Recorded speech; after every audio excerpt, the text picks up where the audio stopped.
नेताओं ने चिट्ठी लिखी है पीएम नरेंद्र मोदी को ईडी और उसके सीबीआई के दुरुपयोग को लेकर, इस पर क्या कहेंगे?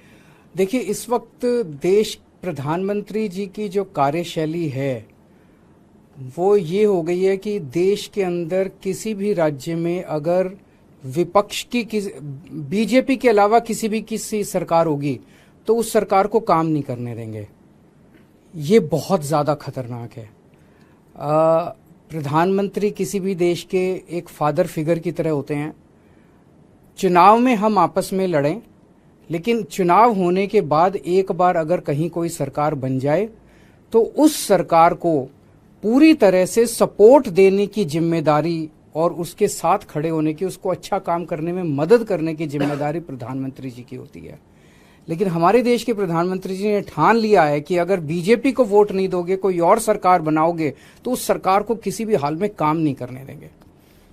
एक तो वो ये करते हैं कि अगर किसी और की सरकार बन जाए बीजेपी के अलावा तो उसके सारे नेताओं के ऊपर ईडी और सीबीआई छोड़ देते हैं, उनको गिरफ्तार कर लेते हैं, उनको तरह तरह से प्रताड़ना करते हैं, तरह तरह से तंग करते हैं, उनकी पार्टी तोड़ देते हैं, उनकी सरकार गिरा देते हैं। पूरे देश में कई जगह ये देखने को मिला, गोवा में देखने को मिला, महाराष्ट्र में देखने को मिला, कर्नाटक में देखने को मिला। एक के बाद एक राज्य के अंदर जहां नॉन बीजेपी गवर्नमेंट बनती है वहां पे ईडी और सीबीआई को छोड़ के और उनको गिरा दिया जाता है। ईडी और सीबीआई को छोड़ते हैं, नेताओं को डराते हैं। अगर नेता बीजेपी में आ जाए तो सारे मामले बंद हो जाते हैं। हेमंत बिश्व शर्मा, जो इनके ऊपर पहले सीबीआई और ईडी के इतने मामले थे, शारदा कांड था शायद उनका, उसके अंदर वो फंसे और जैसे ही वो बीजेपी में आ गए सारे मामले खत्म। तो या तो वो पहले निर्दोष थे और या दोषी तो थे लेकिन बीजेपी में आ गए तो सारे मामले खत्म। उसी तरह से शुभेंदु अधिकारी का मामला आता है, मुकुल रॉय का मामला आता है, नारायण राणे का मामला आता है। अभी उद्धव ठाकरे जी की पार्टी से जब इतने सारे एमएलए तोड़े गए तो कहा जाता है कि उनमें कईयों में सीबीआई और ईडी के मुकदमे चल रहे थे जिनको ठंडे बस्ते में डाल दिया गया। तो सीबीआई और ईडी का इस्तेमाल भ्रष्टाचार के खिलाफ के लिए नहीं कर रहे, सीबीआई और ईडी का इस्तेमाल कर रहे हैं चुनी हुई सरकारों को गिराने के लिए और दूसरी विपक्षी पार्टियों को तोड़ने के लिए।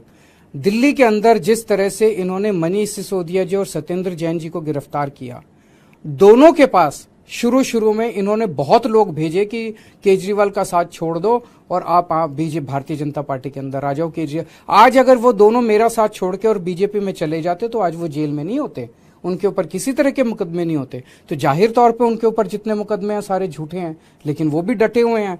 तो ईडी और सीबीआई का इस्तेमाल केवल और केवल विपक्ष को तोड़ने के लिए और बीजेपी की जबरदस्ती सरकार बनाने के लिए किया जा रहा है।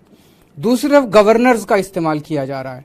मैं स्टैलिन साहब से बात कर रहा था, 20 से ज्यादा बिल जो विधानसभा ने पास कर दिए उस पे गवर्नर साहब साइन नहीं कर रहे। केसीआर साहब ने अभी कल सुप्रीम कोर्ट में केस किया है कि हमारे बहुत सारे बिल गवर्नर लेके बैठे हैं, उस पे साइन नहीं कर रहे। पिनरई विजयन साहब के कई सारे वाइस चांसलर्स की नियुक्ति उन्होंने रद्द कर दी।